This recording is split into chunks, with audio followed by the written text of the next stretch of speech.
Alright, so this is my feminist critique and the course review that I did for this class. I also did the 3 waves of feminism.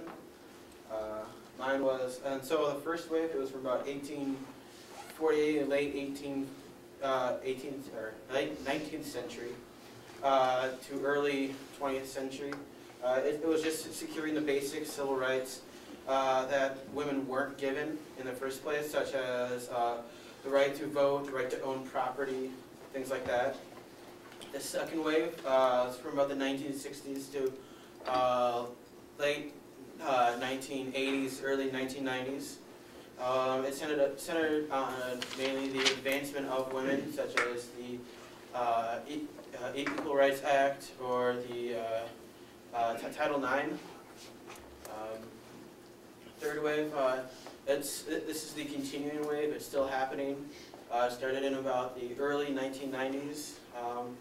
It's more for the equality of both men and women, and it includes all women, lesbians, ethnic differences, all women, that even those that were not included in the second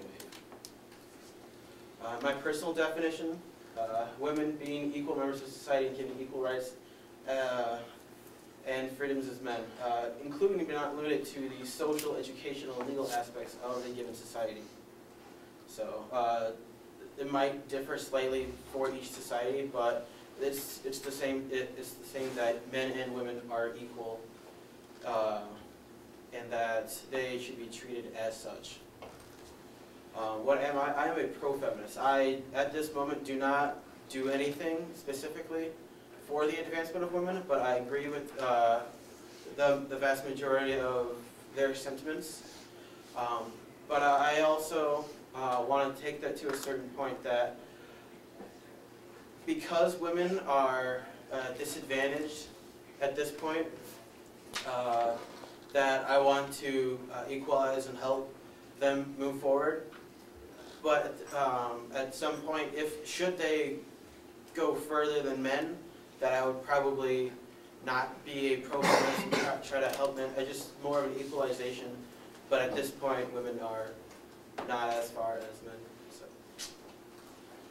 the difference factor.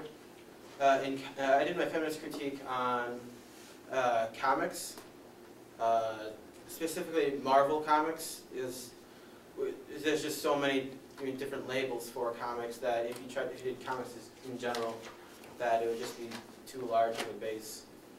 So I did mine on Marvel comics, and the difference factor that most power sets, whatever, given to women were more passive or defensive. Like the Invisible Woman, her original power was just to turn invisible, to not be seen by everybody else.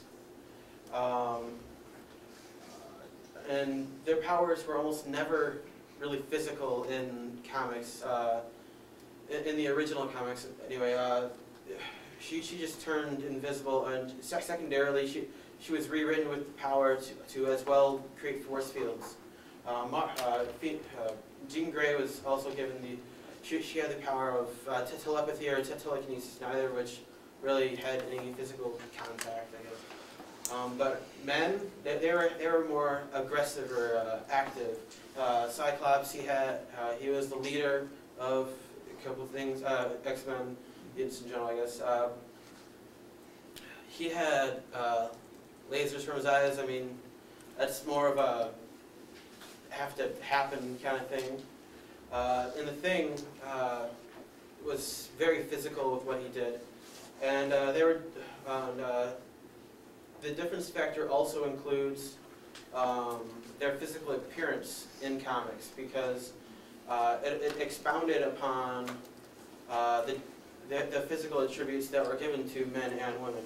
I mean, Cyclops is just ridiculously ripped, even though that's not his actual powers, it's optic blast and stuff. And such as females, in the newer comics, Jean Grey is really beautiful, but that's just expounding upon the already biological differences that were there. So for the course reflection, there was several things that led up through the course. There was the historical struggles of women. In our early readings that we did, they were mainly focused on women in history, women,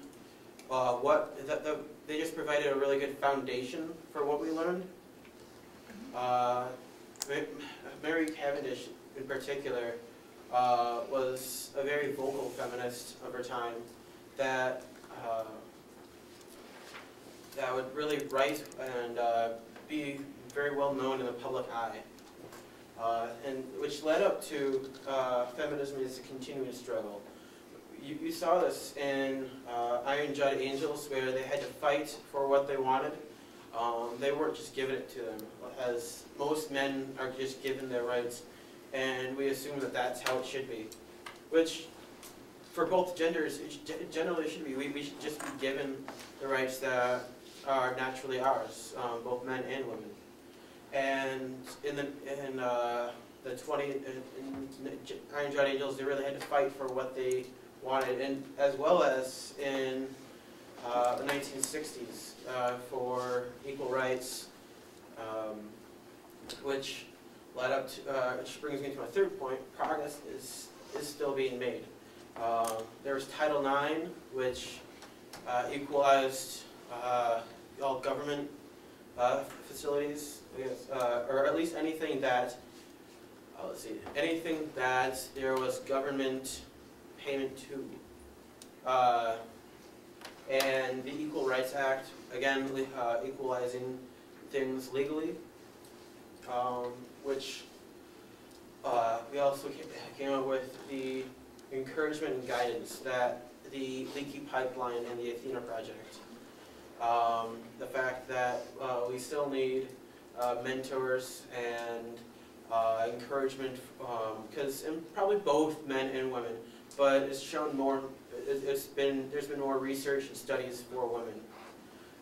Probably both men and women will need more encouragement and guidance, but because otherwise there just isn't as much of a drive or a fire towards whatever you're doing. And for me personally, which actually kind of leads towards the last point, there's the ever-present biases. And you really don't think about this, but there are biases, whether you think about them or not.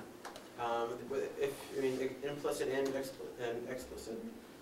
And even if the test didn't show you guys or I which biases we did have, we have to remember that we do have biases.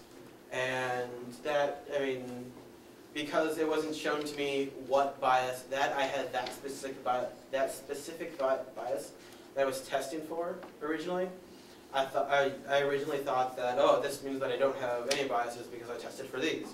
But I thought about it a bit, and I had a little bit of humility that everybody has biases, and even if they aren't shown to you right away, you have to realize that you do have a bias.